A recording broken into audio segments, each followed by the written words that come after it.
आराधना सभा को आपके अनुग्रह के हाथों में सौंपते हुए ये सारी विनती प्रार्थना यीशु मसीह के नाम से मांगते हैं, आमीन। हरे गाने के साथ परमेश्वर की आराधना करेंगे। आओ हम यहोवा का धन्यवाद करें, अपने सारे देश से वंदना करें। आओ हम यहोवा का धन्यवाद करें, अपने सारे देश से वंदना करें। उसके फाटकों में स्तुति करें और भल गाएं। उसके फाटकों में स्तुति करें और भल गाएं। आओ हम यहोवा का धन्यवाद करें, अपने सारे देश से वंदना करें। आओ हम यहोवा का धन्यवाद करें, अपने सारे देश से वंदना करें। उसके फाटकों में स्तुति करें और भल गाएं। उसके फाटकों में स्तुति करें और भल गाएं।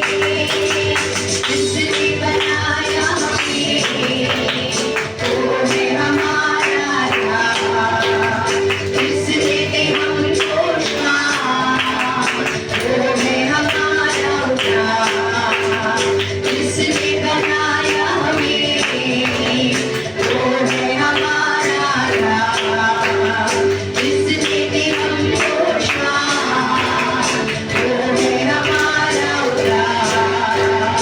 उसकी हो जय जय हो आराधना, वो है सभी का प्रधान। उसकी हो जय जय हो आराधना, वो है सभी का प्रधान। आओ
दुनिया में हालेलुया।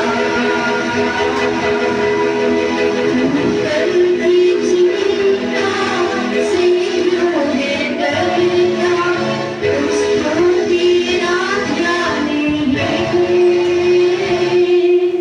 वो सारी चिंता बोझों को भरता, जीवन खुशियों से भरता है। तू कल की चिंता से क्यों है डरता, उसको तेरा ध्यान है। वो सारी चिंता बोझों को हरता, जीवन खुशियों से भरता है। भजो प्रभु यीशु का नाम, उसी में है शांति आराम। भजो प्रभु यीशु का नाम, उसी में है शांति आराम। भजो प्रभु यीशु का नाम, उसी में है शांति आराम। आइए अपने मनों से परमेश्वर को पुकारें, दिल की गहराई से उसे पुकारे कि वो भी अपने दिल की गहराई से आपकी तरफ आने वाला बने। कहे परमेश्वर तू मुझे शांति दे, तू मुझे आराम दे प्रभु, क्योंकि जिस बोट में तू है प्रभु, आंधी तूफान भी उस बोट को कुछ नहीं कर सकते प्रभु। आज मेरे जीवन में तू है, इसलिए हर आंधी तूफान को तू ही थामेगा प्रभु, क्योंकि स्वर्ग और पृथ्वी का अधिकारी तू है प्रभु। आज परमेश्वर पे अपने भरोसे को एक बार फिर से मजबूत कीजिए। वो आपकी चिंताओं को समझने वाला, कल के लिए जो आपकी डर है, आपकी चिंताएं हैं, उसको वो समझने वाला परमेश्वर है। लेकिन वो कहता है कल के विषय में चिंता मत कर, क्योंकि आज के लिए आज का दुख काफी है। आइए परमेश्वर से कहें प्रभु मेरा कल तेरे हाथ में है, इसलिए मैं निश्चित हूँ क्योंकि तू भलाई का परमेश्वर है। थैंक यू जीसस, धन्यवाद प्रभु जी। थैंक यू फादर, शिकिया करा शिकिया। थैंक यू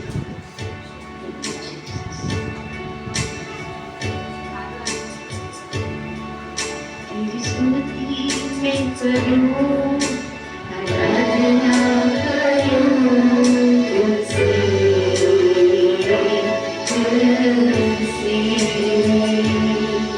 तेरी स्तुति मैं करूं आराधना करूं तुझसे,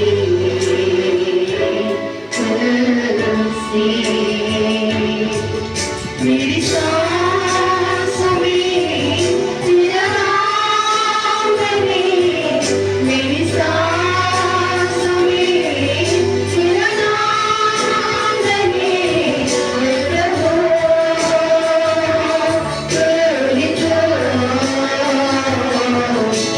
स्तुति मैं करूं आराधना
यीशु की उपस्थिति में प्रभु जो आपको महिमा नहीं देता पिता, हर समर्पण हटे प्रभु जो आपको महिमा नहीं देता पिता, हर वो भावना हटे प्रभु जो आपकी भावना को खंडित करती है मेरे पिता। पवित्र आत्मा आई है, आज खोलिए हमारी आंखों को ताकि हम भी प्रभु उस प्रकाश को देख पाए जिसके विषय में दाऊद कहता है तेरे वचन के खुलने से मुझे प्रकाश मिलता है। प्रभु आज हमारी कानों को खोलिए कि हम आपकी वो पवित्र वचन को सुन पाए प्रभु, क्योंकि आपने कहा मेरी भीड़ मेरी आवाज सुनती है। प्रभु हम आपकी भीड़ है पिता, और आपकी आवाजें सुनने के लिए आज कान मांगते हैं पिता, आपकी बातों को समझने के लिए मन मांगते हैं पिता परमेश्वर, आपकी बातों में चलने का अनुभव मांगते हैं परमेश्वर पिता, ताकि इस पृथ्वी पर प्रभु हम अपने नहीं आपकी इच्छा को पूरा कर पाए पिता, अपने परिवारों में, अपने पड़ोस में, अपने जीवन में प्रभु आज आपको महिमा दे पाए। ऐसा जीवन जीने में हमारी मदद और सहायता कीजिए मेरे पिता। धन्यवाद के साथ अपने आप को ऑनलाइन के माध्यम से, उपस्थित माध्यम से जो जीवन प्रभु अभी आएंगे प्रभु सबको आपके अंगूठे के हाथों में सौंपते हुए ये सारी विनती प्रार्थना उद्धार करता प्रभु यीशु मसीह के नाम से मांगते हैं, आमीन आमीन। आप सभी को एक बार फिर से विक्ट्री फैमिली सेंटर के कलीसिया में स्वागत करते हैं। परमेश्वर को आशीष दे। आइए इससे पहले कि हम परमेश्वर की सभा में आगे बढ़े, वचन में आगे बढ़े, हम दानों के लिए प्रार्थना करेंगे और अपनी भेंटों को, अपने दसवें अंशों को, अपने विश्वास प्रतिज्ञाओं को परमेश्वर के सम्मुख लेकर आएंगे। इस समय पर आइए बेटे सिद्धार्थ के साथ प्रार्थना करेंगे।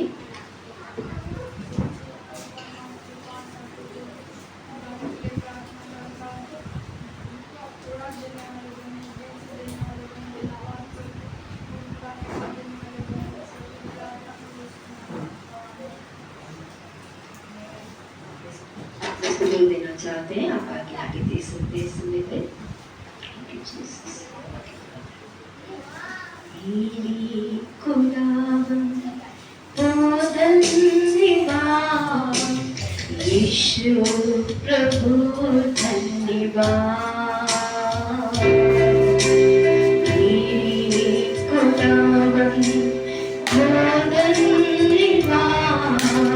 यीशु प्रभु धन्यवाद।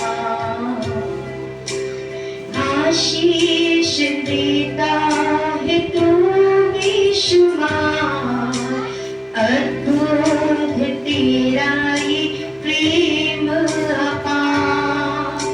आशीष देता है तू बेशुमार, अद्भुत तेरा ये प्रेम अपार। मेरे खुदावन हो धन्यवाद, यीशु प्रभु धन्यवाद। मेरे खुदावन हो धन्यवाद, यीशु प्रभु धन्यवाद। पापों से जख्मी तुम्हें हो गया, बाहों में तूने मुझे ले लिया। पापों से जख्मी तुम्हें हो गया, बाहों में तूने मुझे ले लिया। मेरे खुदावन हो धन्यवाद, यीशु प्रभु धन्यवाद। मेरे खुदावन हो धन्यवाद, यीशु प्रभु धन्यवाद। यीशु प्रभु धन्यवाद, यीशु प्रभु धन्यवाद। धन्यवाद देते हैं प्रभु जी। हर एक जीवन प्रभु जिसने अपने दानों के द्वारा, अपने सारे 10वें अंशों के द्वारा, अपने विश्वास प्रतिक्रियाओं के द्वारा, आज अपने देने के द्वारा आपको मालिक होने का सम्मान दिया मेरे पिता परमेश्वर। क्योंकि आपका वचन कहता है पृथ्वी और पृथ्वी में जो कुछ है वो यहोवा का ही है, जगत और उसमें निवास करने वाले भी पिता। आज प्रभु धन्यवाद देते हैं कि आप हमारे मालिक है प्रभु, जो हमारी हर एक घटी कमी को पूरा करते हैं मेरे परमेश्वर पिता।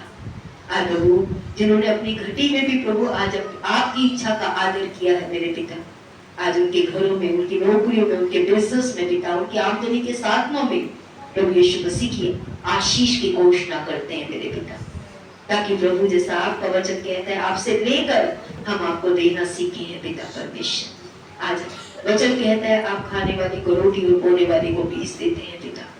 आज अपने घर को दीजिए ताकि आपके लोग आपके राज्य के लिए बोने वाले बने पिता। जिन्होंने बोया है प्रभु उन्हें आशीष दीजिए मेरे पिता। धन्यवाद के साथ ये प्रार्थना उद्धार करता प्रभु यीशु मसीह के नाम से मांगते हैं, आमीन। आइए इस समय हम परमेश्वर के वचन में आगे बढ़ेंगे। संडे स्कूल के बच्चे संडे स्कूल के लिए जाएंगे इस समय पर।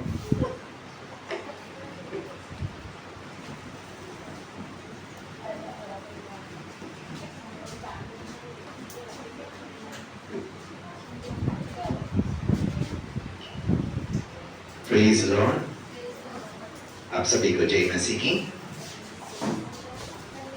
हम काफी समय से निर्गमन की सीरीज जो कि परमेश्वर के छुटकारे के बारे में, उद्धार के बारे में जो हम देखते आ रहे हैं, और आज हम इस सातवीं सीरीज पर पहुंच गए हैं।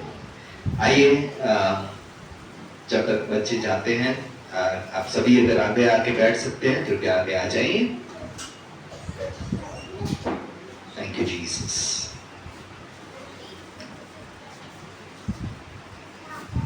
हम अभी तक जो देख चुके थे वो 6 चरण देख चुके हैं, कैसे परमेश्वर अपने लोगों को बचाता है।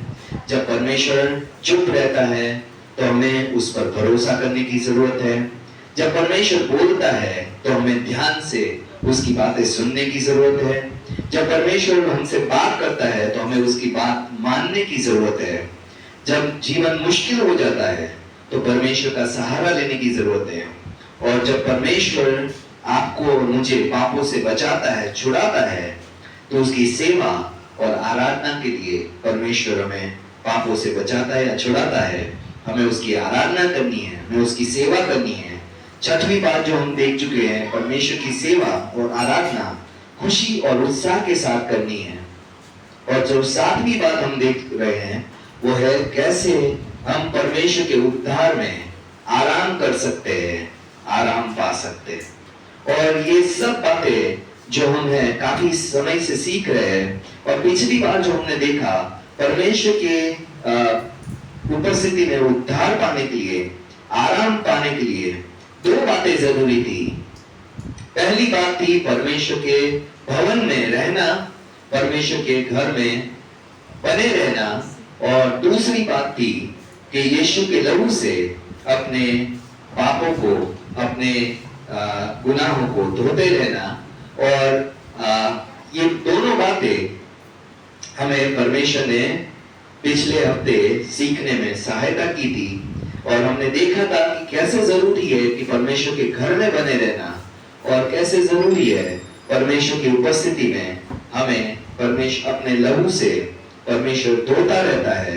और ये दोनों बातें आज भी हमने देखा था कि परमेश्वर के राज्य में दोनों बातें जरूरी है।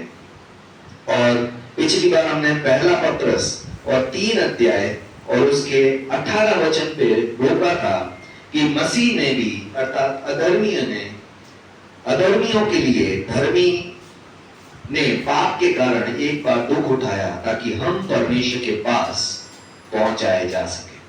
ठीक है। और उसमें हमने देखा था हमारे अधर्मों ने मसीह यीशु को क्रूस पर पहुंचाया ताकि लहू के द्वारा हम परमेश्वर के पास पहुंच सके। और आज जो हमें सीखना है वो ये बात सीखनी है कि पापों की कीमत या पापों की सजा भुगतना वो मस्ट है। ठीक है। पापों की कीमत चुकाना या पापों की सजा भुगतना मस्ट है। अगर हमने पाप किए हैं तो उसकी सजा, उसकी कीमत चुकानी पड़ेगी। ठीक है। जैसे इंग्लिश में कहावत है, when there is a will there is a way and when there is a bill there has to be pay। ठीक है। जब इच्छा होती है तो रास्ता निकल आता है, और जब बिल चुकाना होता है तो कीमत देनी पड़ती है।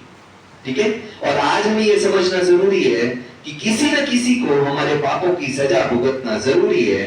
अपने पापों की सजा, या आप अपने आप से पूछ सकते हैं कि मेरे पापों की सजा कौन भुगतेगा, मेरे पापों की कीमत कौन चुकाएगा? या तो मैं खुद, या तो प्रभु यीशु मसीह। आज जितने लोग सोचते हैं कि मैं अपने अच्छे कामों से अपने पापों की कीमत चुका पाऊंगा, वो जीवन भर अपने पापों की सजा भुगतते रहते हैं, क्योंकि उन्होंने चुनाव किया है कि प्रभु यीशु मसीह पे विश्वास ना करके खुद के कार्यों पे, खुद की भलाइयों पे, खुद की धार्मिकता पे भरोसा करना। ठीक है। और जैसे लोन लेते हैं तो हमें पैसे चुकाने पड़ते हैं, वैसे ही अगर हमने पाप किए हैं तो उसकी कीमत चुकाना जरूरी है। आज हमें अपने आप से पूछना जरूरी है कि आपके और मेरे पापों की सजा कौन भरेगा, कौन चुकाएगा? मेरे पापों की सजा कौन भुगतेगा, मेरे पापों की कीमत कौन चुकाएगा? ये मुझे तय करना है। आसान है विश्वास करना, यीशु मसीह ने मेरी कीमत चुका दी, और मुश्किल है ये नहीं मानना कि यीशु ने कीमत चुकाई है और मैं खुद जीवन भर सजा भुगतता रहूं। बिना पापों की सजा भुगते, बिना पापों की कीमत चुकाए कोई परमेश्वर के साथ उसकी उपस्थिति में या स्वर्ग में नहीं रह सकता। ये बात पक्की है। परमेश्वर पापियों को स्वर्ग में एंट्री नहीं देगा। हमने पिछली बार प्रकाशित वाक्य 21 का 8 पढ़ा था। सारे हमारे लिस्ट में नाम था, और वो कहां जाएंगे? दूसरी मृत्यु के लिए जाएंगे। वो परमेश्वर के साथ स्वर्ग में नहीं रह सकते। और इसीलिए मुझे तय करना होगा कि मेरे पापों की कीमत कौन चुकाएगा। क्या मैं विश्वास करूं यीशु मसीह ने मेरे पापों की कीमत चुकाई है, या मैं खुद अपने जीवन पर अपने पापों की कीमत चुकाता रहूं और ना चुका पाऊं तो परमेश्वर के लिए हमेशा के लिए अलग होकर मैं नरक में जाऊं। ये चुनाव मुझे करना जरूरी। आज कई बार कई लोग सोचते हैं कि मसीह लोग जबरदस्ती करते हैं। परमेश्वर ने एक ही रास्ता रखा है उद्धार पाने का। या तो आप विश्वास करिए या तो खुद अपने पापों की कीमत चुकाइए। इसके सिवा दूसरा या तीसरा कोई रास्ता नहीं। जो विश्वास करते हैं हर एक रास्ता स्वर्ग को जाता है, सिर्फ न्याय के लिए जाता है। न्याय के बाद एक ही रास्ता स्वर्ग को जाता है, वो है विश्वास का रास्ता। और आज हमें यह समझना जरूरी है कि मेरे पापों की कीमत कौन चुकाएगा। चाइनीज भाषा में धार्मिकता यानी कि सही होने के लिए एक शब्द यूज किया है, जो कि ये शब्द है यी, और उसमें जो ऊपर का यी शब्द जो है वो दो शब्दों से बना है। ऊपर का मतलब होता है मेमना और नीचे का मतलब होता है मी, यानी कि मैं। और चाइनीज लोग कितनी सदियों से ये वर्ड, ये शब्द उपयोग करते आ रहे हैं धार्मिकता को दिखाने के लिए। अगर धार्मिकता या तो खरा है, कौन व्यक्ति खरा है? जिसमें ऊपर मेमना है और नीचे वो खुद है। आज हमारे जीवन के ऊपर क्या प्रभु यीशु विराजमान है? क्या हमारे जीवन के ऊपर परमेश्वर का सिंहासन है? क्या हमारे जीवन में परमेश्वर की इच्छा पूरी होती है? यह दिखाता है कि मैं धार्मिक हूं, मैं सही हूं परमेश्वर की नजर में या नहीं। क्योंकि परमेश्वर का वचन स्पष्ट कहता है, जितनों ने पाप किया, सभी ने पाप किया और सभी परमेश्वर की महिमा से दूर हो गए। क्योंकि सभी ने कौन सा रास्ता लिया? कौन सा रास्ता लिया? जो उनको सही लगा वो रास्ता ले लिया। सब के सब भटक गए, सब अपने अपने रास्तों पे मन मर्जी पे चलने लगे। और मन मर्जी का रास्ता स्वर्ग को नहीं जाता, ये बात पक्की। मन मर्जी का रास्ता परमेश्वर से हमेशा अलग लेकर ही जाता है। आज अगर हमें मन मर्जियां करनी है, अपनी इच्छा परमेश्वर से पूरी करनी है, तो हम परमेश्वर की बातों को, परमेश्वर के स्वर्ग में, परमेश्वर के उद्धार को नहीं देख पाएंगे। जो मालिक है वही तय करता है कि हम क्या करेंगे या कहां करेंगे। आज हमें ये बात समझनी जरूरी है कि धार्मिकता का मतलब प्रभु यीशु मसीह का हमारे ऊपर, हमारे जीवनों पे विराजमान होना, यही है। और जितने जीवनों पे परमेश्वर विराजमान होगा, उतने जीवन परमेश्वर के साथ अनंत जीवन में जाएंगे। और जितने मनमर्जी पे चले, वो सारे के सारे, जो शैतान मनमर्जी पे चलता है, उसी के साथ अनंत मृत्यु या तो अनंत न्याय में जाएंगे। और इसलिए चीनी लोग जानते थे कि जब परमेश्वर मुझे देखता है तो उन्हें सबसे पहले मेमना दिखाई देता है, उसके बाद में देखता।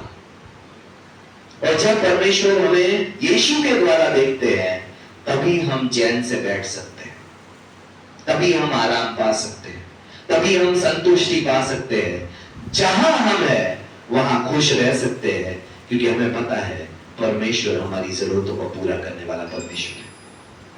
परमेश्वर मुझे यीशु मसीह के लहू से धुला हुआ व्यक्ति समझता है, सही व्यक्ति समझता है, अपने साथ रखने वाला है, और मैं चैन से, आराम से, जितना है उतने में खुश रह सकता हूं। और जब तक हमें यह पता नहीं चलता है कि परमेश्वर हमारे जीवन का मालिक है, तब तक हम हर रोज एक सुबह उठकर लेकर शाम तक और रात को सोने के टाइम भी हम चिंताओं से भरे रहते हैं।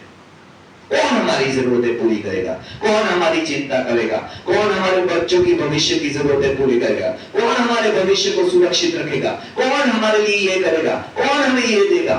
ये सवालों के जवाब ढूंढते ढूंढते एक मनुष्य अपने आप को घिस देता है और अंत में मृत्यु को प्राप्त हो जाता है, क्योंकि वो आराम ही नहीं पा पाता है।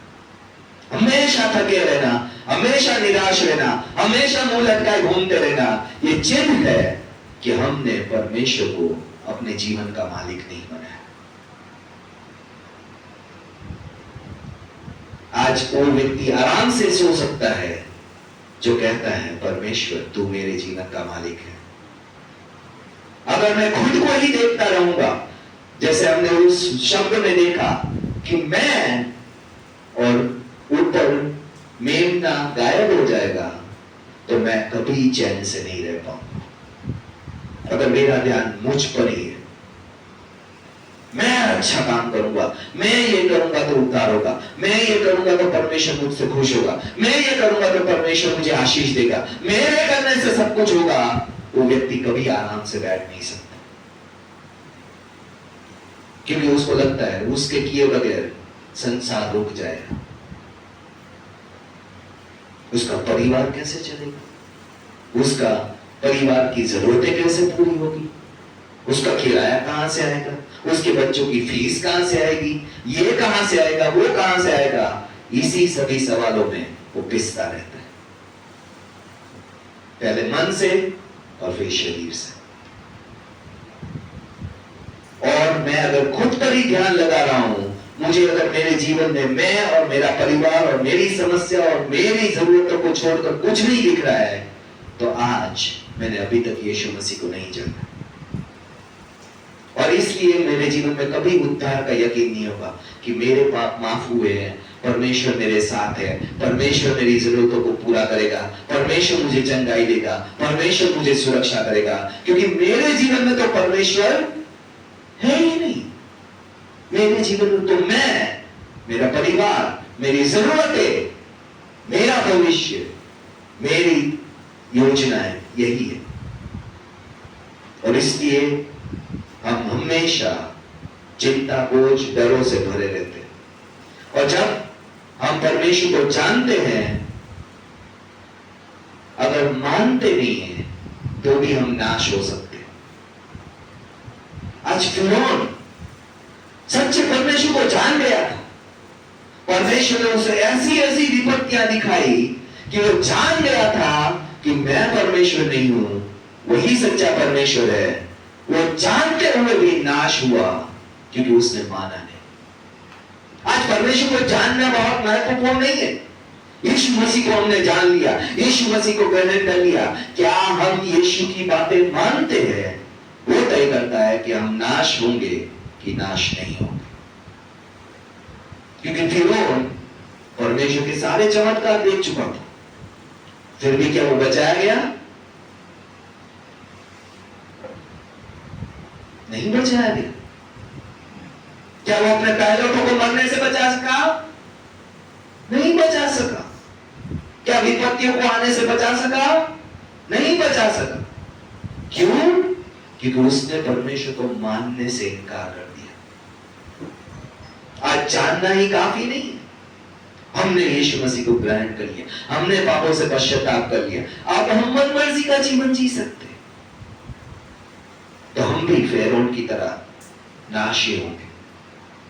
क्योंकि निर्गमन 12 अध्याय 29 वचन कहता है, ऐसा हुआ कि आधी रात को यहोवा ने मिस्र देश में सिंहासन पर विराजने वाले फिरौन से लेकर गड्ढे में पड़े हुए बंधुए तक के सब पहलोठों को, वरन पशुओं तक के सब पहलोठों को मार डाला। फिरौन अपने बेटे को, पहलोठे को मरने से इसलिए नहीं बचा सका क्योंकि उसने परमेश्वर की बात नहीं मानी। उसने बलिदान का मेमना लेकर उसके खून को अपने चौखट पे नहीं लगाई। जानता था कैसे बचना है, जानता था कि परमेश्वर अपने शब्दों का पक्का है, जानता था कि परमेश्वर ही परमेश्वर है, अगर मैं उसकी बात नहीं मानूंगा तो नुकसान होगा, फिर भी ना मानकर उसने अपना पहलौठा खो दिया। आज हर वो विश्वासी जो परमेश्वर के वचनों को जानता है, मानता नहीं है, वो फिरौन की तरह ही नुकसान उठाएगा। निर्गमन 12 का 30 कहता है, फिर फिरौन रात ही को उठ बैठा, उसके सब कर्मचारी वरन सारे मिस्री उठे और मिस्र में बड़ा हाहाकार मचा, क्योंकि एक भी ऐसा घर नहीं था जिसमें कोई ना मरा। एक बात याद रख लीजिए, परमेश्वर अपने शब्दों का पक्का परमेश्वर। अगर परमेश्वर ने कहा मैं तेरे पाप माफ करूंगा, तो वो पाप माफ करेगा।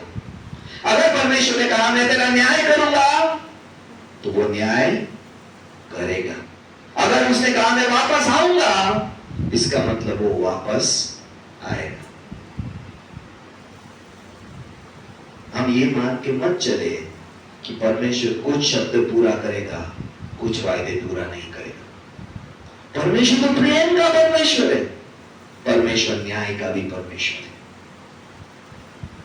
आज अगर हमें अच्छा लगता है परमेश्वर हमारे पाप सिर्फ मानने से, अंगीकार करने से माफ कर देता है, तो हमें यह भी अच्छा लगना चाहिए जब वो न्याय के दिन पे हमारे एक एक पापों को हमें पूछेगा,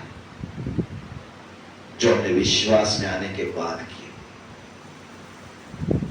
उद्धार निश्चित है तो न्याय भी निश्चित है। सिर्फ हम समय नहीं जानते कि कब परमेश्वर का न्याय आएगा, लेकिन उसके न्याय आने से पहले हमारे पास समय है कि हम परमेश्वर की बातों को मानने वाले बन जाए, क्योंकि उसके बाद हर कोई मानेगा। यीशु को देखते हर कोई मानेगा यही परमेश्वर है, हर कोई कहेगा यीशु ही प्रभु है, लेकिन उसके बाद परमेश्वर उद्धार का रास्ता बंद कर देगा। आज हमारे पास समय है, हम परमेश्वर के वचन को मानने वाले बन जाए, या तो फिरौन की तरह नुकसान उठाए। लेकिन 12:31 में, निर्गमन 12:31 में परमेश्वर का वचन कहता है, फिरौन ने रात ही रात में मूसा और हारून को बुलवाकर कहा, तुम इस्राएल समेत मेरी प्रजा के बीच से निकल जाओ और अपने कहे अनुसार जाकर यहोवा की उपासना करो।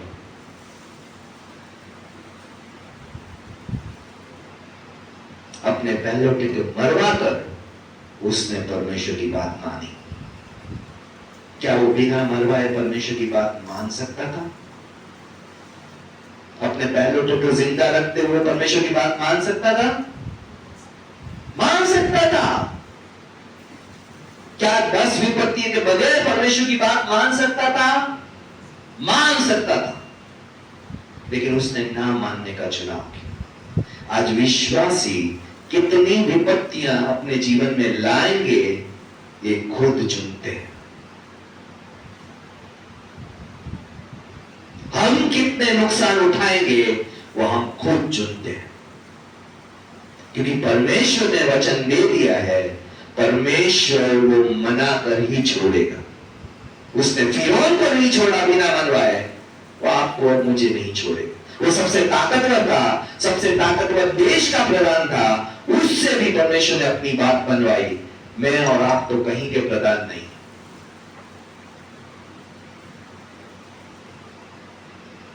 फिरौन की तरह परमेश्वर की बातों को टालने से हमें सिर्फ नुकसान उठाना पड़ेगा। उसने भी टाला, एक विपत्ति आई, विपत्ति आने के बाद जैसे ही विपत्ति खत्म हो गई, फिर से मैं नहीं जाने दूंगा। आज समस्या आने पर परमेश्वर मैं तेरी सेवा करूंगा, परमेश्वर तेरी आराधना करूंगा, परमेश्वर तुझे ये दूंगा, परमेश्वर दशमांश दूंगा, परमेश्वर ये करूंगा, वो करूंगा। जैसे ही समस्या खत्म, हम भूल जाते हैं कि हमने परमेश्वर से क्या क्या बोला था, और वापस फिरौन की तरह मैं नहीं मानूंगा। दूसरी विपत्ति, तीसरी विपत्ति, चौथी विपत्ति, पांचवी विपत्ति, हर बार जब हम ना मानने का चुनाव करते हैं, हम एक और विपत्ति को अपने लिए, अपने परिवार के लिए, अपने बच्चों के लिए खड़ी कर रहे हैं। एक बात याद रखिएगा, परमेश्वर मनवाने पे आ जाए तो कोई उसकी इच्छा का विरोध नहीं कर सकता। आज नुकसान और सजा पाने के बाद परमेश्वर की बात उसने मानी। रात में उठकर हड़बड़ा कर अपने पहलौठे की लाश को देखकर बोला, मैं परमेश्वर की मानूंगा। पहली विपत्ति से पहले वो परमेश्वर को मान लेता तो एक भी विपत्ति ना उसके जीवन में आती, ना उसके देश पर आती, ना उसके परिवार में आती, ना उसके बच्चों को छूती। आज हम कितनी विपत्तियों के बाद मानेंगे, ये हम चुनते हैं। परमेश्वर का वचन बदलने वाला नहीं। हम भी फिरौन की तरह परमेश्वर की बातों को टाल सकते हैं। नुकसान और सजा के बाद परमेश्वर की बात माननी पड़ेगी। परमेश्वर की बातों को टालने से ना सिर्फ हमारा नुकसान होगा, लेकिन हमारे परिवार, हमारे बच्चे, हमारे भविष्य सब कुछ प्रभावित होगा। आप पूछ सकते हैं फिरौन के बेटे का क्या प्रॉब्लम थी? फिरौन के बेटे ने तो कोई समस्या नहीं थी, कोई पाप नहीं किया था, फिर परमेश्वर ने उसको क्यों मारा?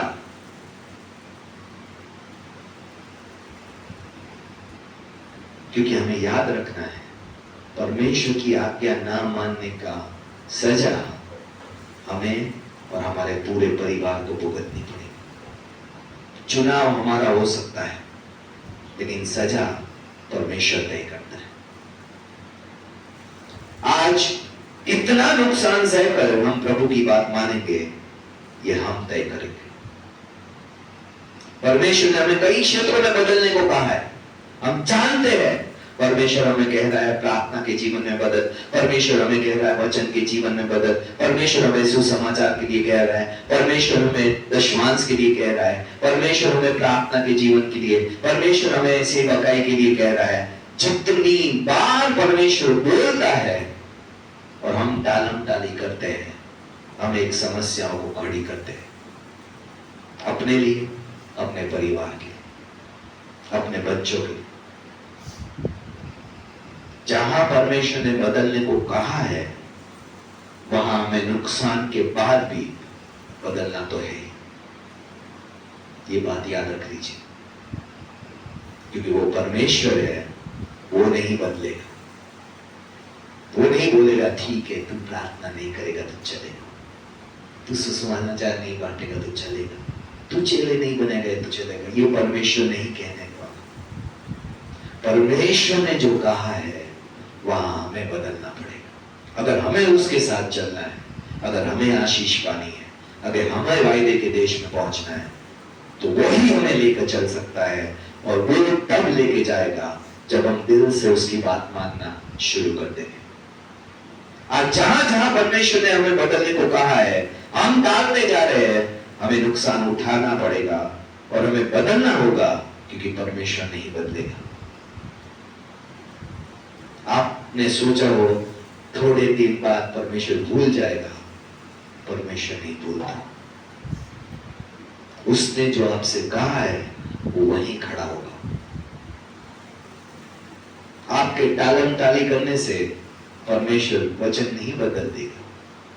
मेरे टालम टाली करने से परमेश्वर वचन को नहीं बदल देगा। उसका वचन कहता है जब तक पूरा नहीं होगा तब तक नहीं हटेगा। कौन पूरा करेगा? मैं और आप। हर वो विश्वासी जो परमेश्वर के वचन पे चलता है, वही परमेश्वर की इच्छा इस पृथ्वी पे पूरी करेगा। और परमेश्वर की इच्छा जाति जाति, भाषा भाषा, पीढ़ी पीढ़ी तक चलती रहेगी। आज हमें अब क्या करने की जरूरत है? हमें अपने आप को नम्र करने की जरूरत है। परमेश्वर से कहने की जरूरत है, परमेश्वर मुझे माफ कर, मुझे बदलने में सहायता कर। मैंने तेरी बात सुनी, टालम टाली की है, नहीं माना है, पाप किया है। कोई और शब्द नहीं है वो हमारे परमेश्वर की बात ना मानने के लिए। और परमेश्वर से कहना मैं बदलना चाहता हूं। जब तक हम ये नहीं कहेंगे, विपत्तियां खड़ी होती रहेगी और वो हम नुकसान झेलते रहेंगे। अगर नाश करने वाले को रोकना है तो हमें परमेश्वर की बात माननी पड़ेगी। और कोई तरीका नहीं है नाश करने वाले को रोकना। यीशु का लहू ही हमें पापों से छुड़ाकर पवित्र करेगा और बदलेगा। अगर हम सोच रहे हैं मेरी तो योग्यता ही नहीं है ये करने की जो परमेश्वर मुझे कह रहा है, तो परमेश्वर का लहू हमें बदलेगा। मेरी योग्यता नहीं थी, कभी नहीं थी कि मैं 4 या 8 या 10 या 25 या 50 लोगों के सामने खड़े होकर उनसे आंख मिला के बात कर सकूं। मेरी योग्यता नहीं थी। क्या परमेश्वर ने बदला? क्या उसके लहू ने मुझे बदला? मेरे डर को हटाया। और वो आपको भी बदलेगा।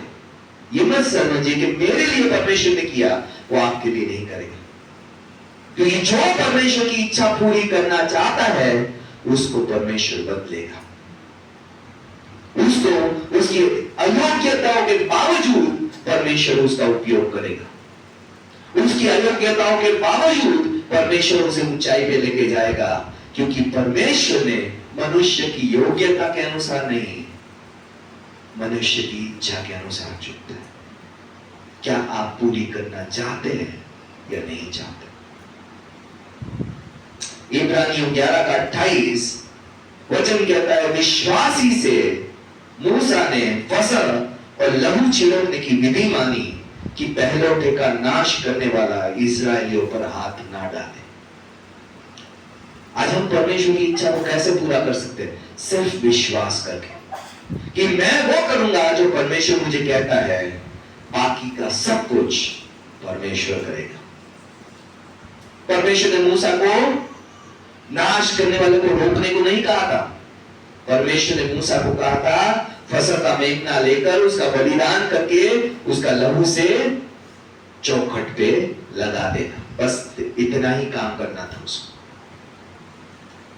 नाश करने वाले को परमेश्वर का रोकने का काम था, वो मूसा का काम नहीं था।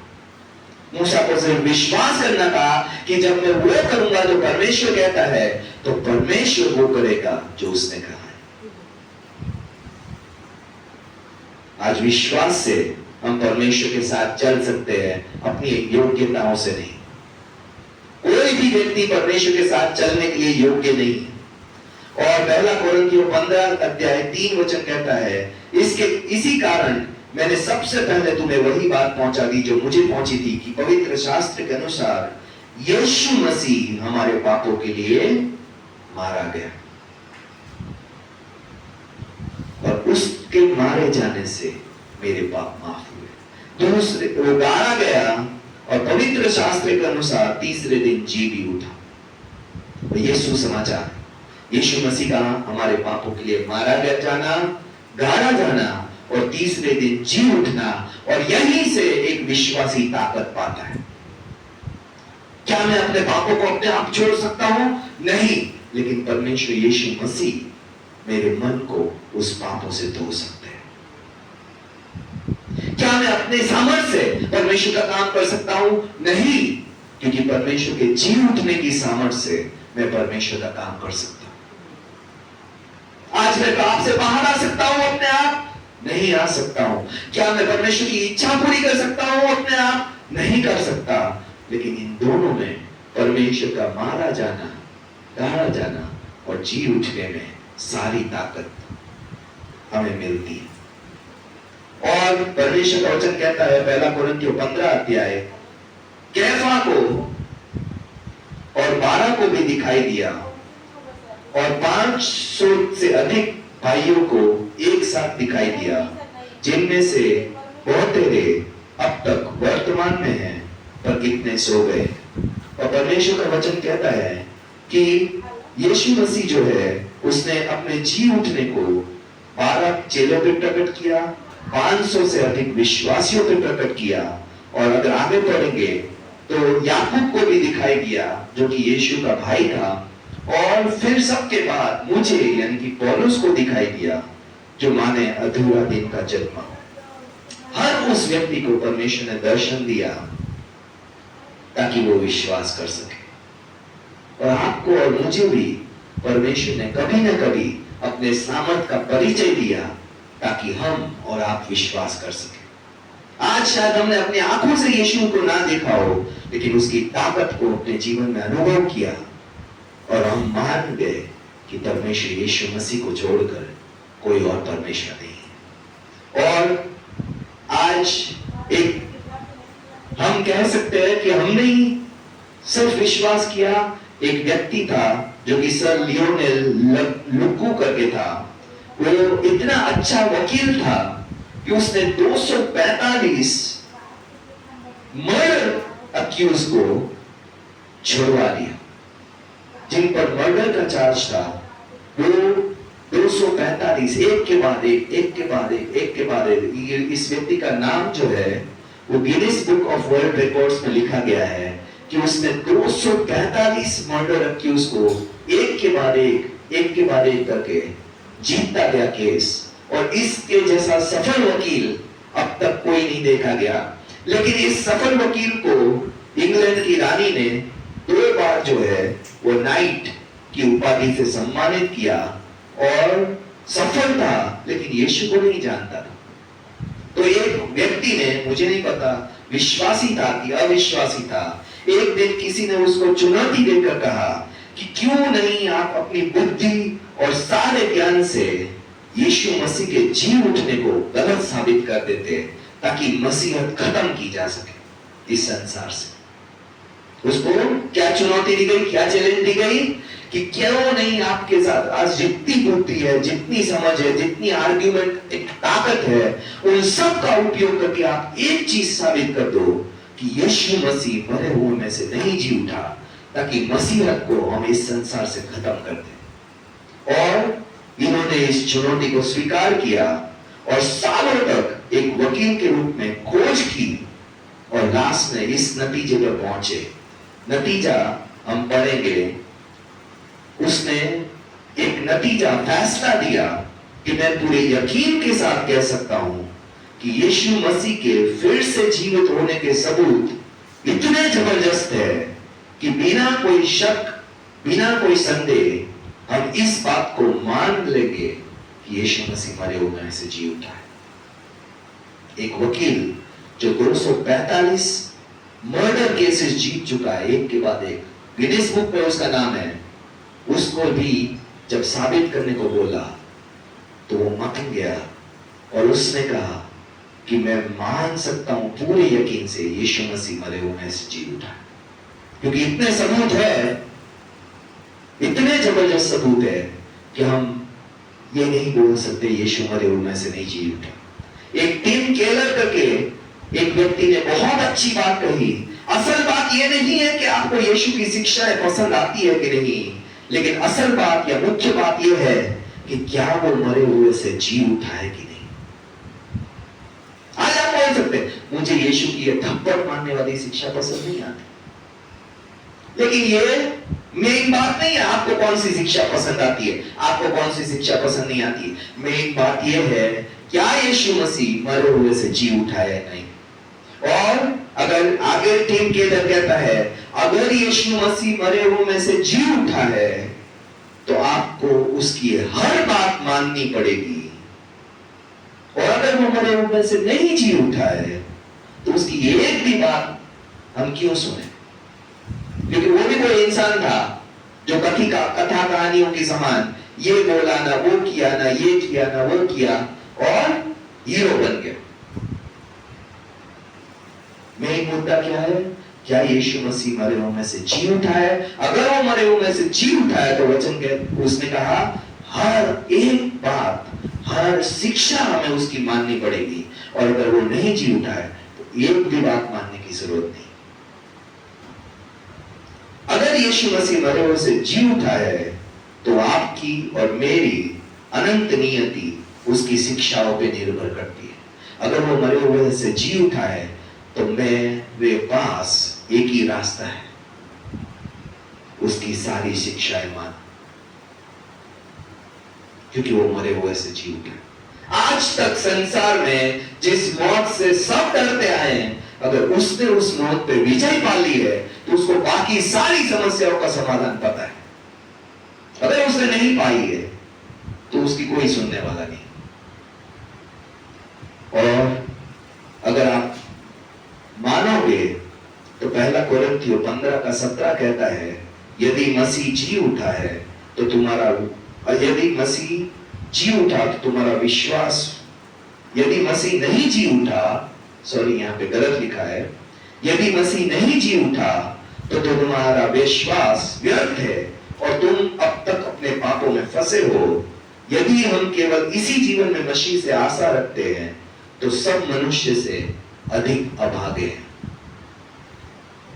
इसका मतलब है अगर यीशु मसीह मरे हुए से नहीं जी उठा तो आप और मैं सबसे बड़ा धोखा खाए हुए लोग हैं, सबसे बड़ा। क्योंकि संसार में सबसे टॉप पर मसीह लोग हैं, यानी कि सबको मसीह ने भरमा दिया अगर वो जी नहीं उठा तो। लेकिन अगर वो जी उठा है तो हमें हर बात उसकी माननी जरूरी है, क्योंकि उसका मतलब उसने कहा वो आने वाला है, उसने कहा परमेश्वर न्याय करेगा, उसने कहा परमेश्वर के सामने हम सब खड़े होंगे, वो सब सही है क्योंकि वो मरे हुए से जी उठा। आज मरे हुए से जी उठा कैसे पता चलता है? ग्रेहाम स्टेन्स नाम का एक परिवार था जो उड़ीसा में सेवकाई करने आया था, ऑस्ट्रेलिया से आया था। भारत में बजरंग दल के सदस्यों ने उसके दो बेटे, फिलिप जो 10 साल का था और तिमोथी जो 6 साल का था, उसके साथ ग्रेहाम स्टेन्स को मिलकर उसकी वैन में जिंदा जला दिया। तीनों जलकर मर गए।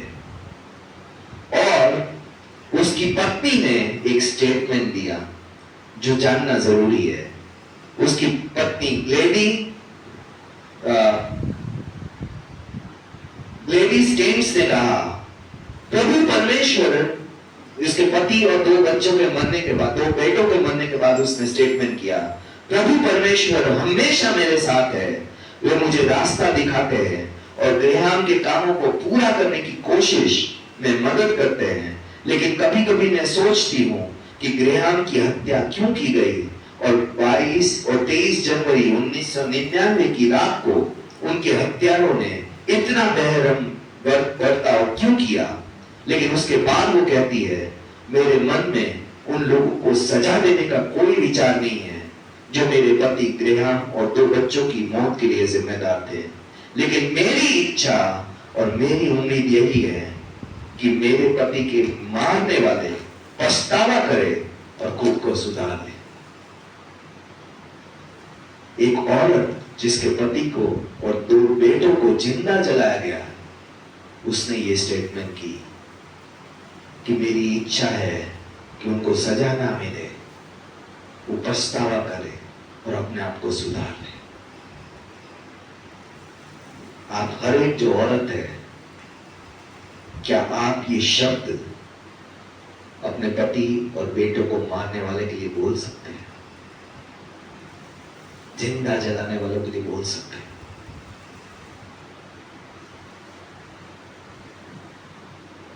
हमारे से तो खरोच भी पहुंच जाए हमारे बच्चे को, उसको हम जीवन भर माफ नहीं कर सकते। इसके पति और 2 बेटों को जिंदा जला गया, वो भी 10 साल और 6 साल के बच्चे। और वो कहती है, मैं चाहती हूं कि वो पछतावा करे और सुधर जाए, उनको सजा ना मिले। सिर्फ यीशु मसीह जो मरे हुए में से जी उठता है, वही एक औरत के मन को ये बोलने के लिए तैयार कर सकते हैं, और कोई नहीं बोल सकता। दूसरा एग्जाम्पल है चार्ली कर्क, एक इवेंजलिस्ट था जो अबॉर्शन, गर्ल लाइसेंस और LGBTQ के विरोध में खुलेआम बड़ी बैठकें करता था। 31 साल की उम्र में एक ऐसी खुली बैठक के दौरान 22 साल के एक जवान ने उसको गोली मारकर उसकी हत्या कर दी। 31 साल का व्यक्ति था और उसकी पत्नी एरिका ने एक बयान दिया। चार्ली कर्क की पत्नी एरिका ने 21 सितंबर एरिज़ोना के ग्लेनडेल में स्टेट फार्म स्टेडियम में सबके सामने उस आदमी जो कि 21 वर्षीय रॉबिन्सन नाम का था, उसको माफ कर दिया जिस पर उसके पति की हत्या का आरोप लगा था।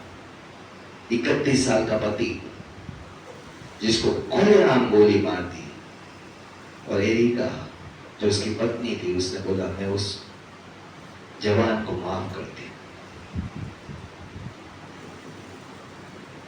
क्या हम और आप उसकी जगह होते तो क्या माफ कर पाते? केवल यीशु मसीह है जो हृदय की कड़वाहट को क्षमा में बदल सकते हैं। यीशु के बिना इन महिलाओं के लिए अपने पति और बेटे के हत्यारों को क्षमा करना असंभव था।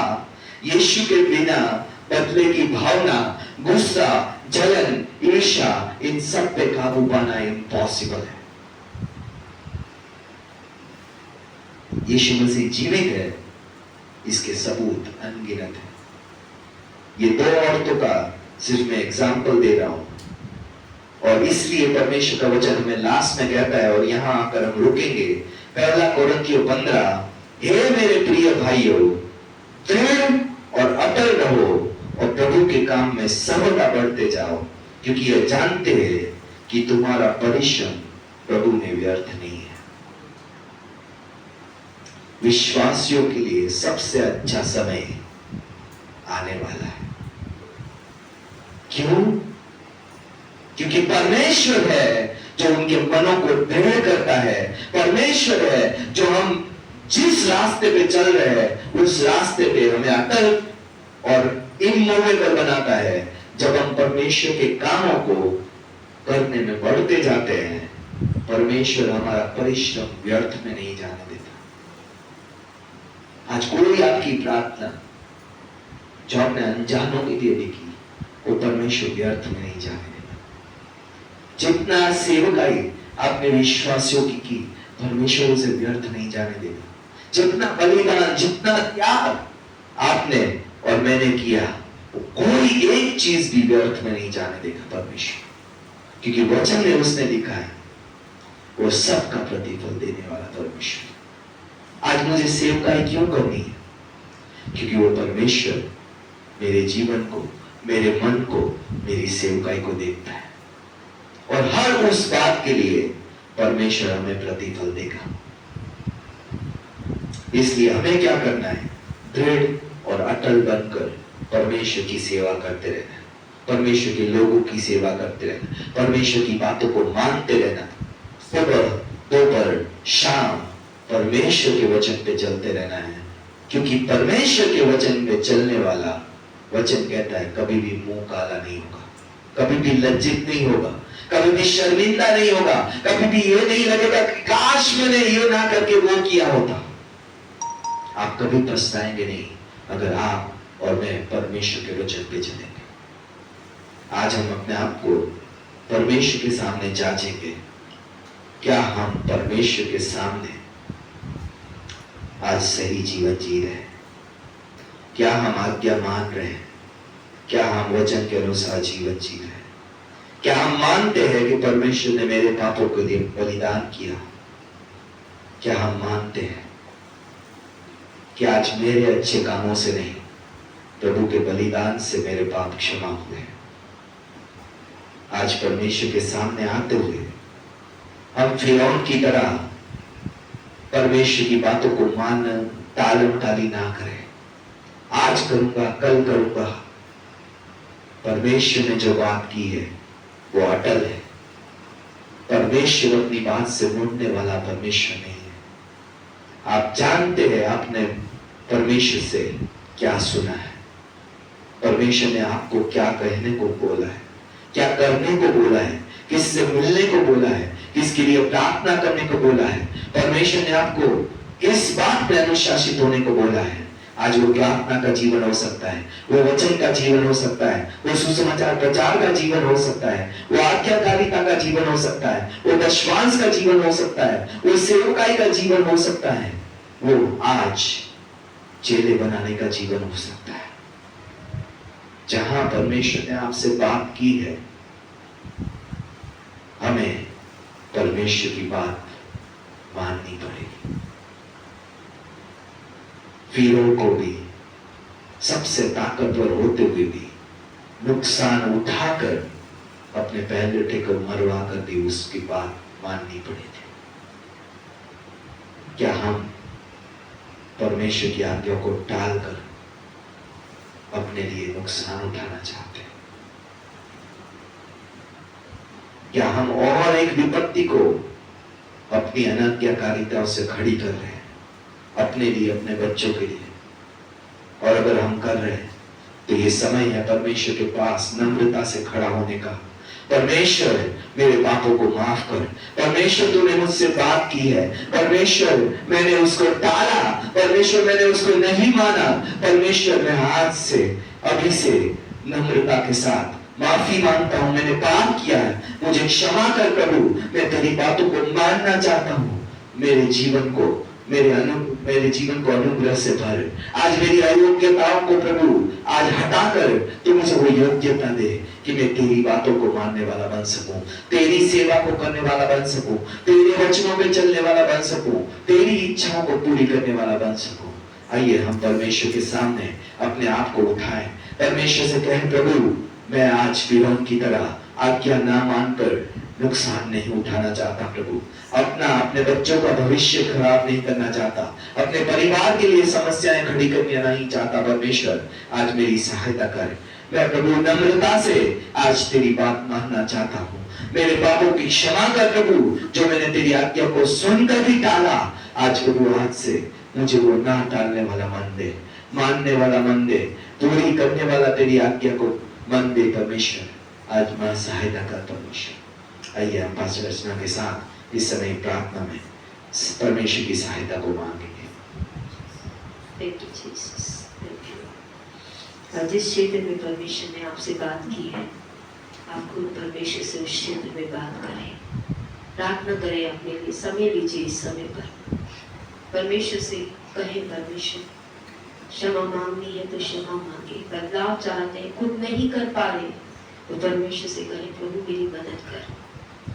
जिसे हमने सीखा, एक ही चुनाव है कि हम विश्वास करें कि यीशु मसीह मेरे पापों के लिए मारा गया, गाड़ा गया और तीसरे दिन जी उठा। उसने मेरे पापों की कीमत चुकाई है, इसलिए आज मैं परमेश्वर यीशु मसीह को आगे रखकर खुद को धर्मी प्रकट कर सकता हूँ।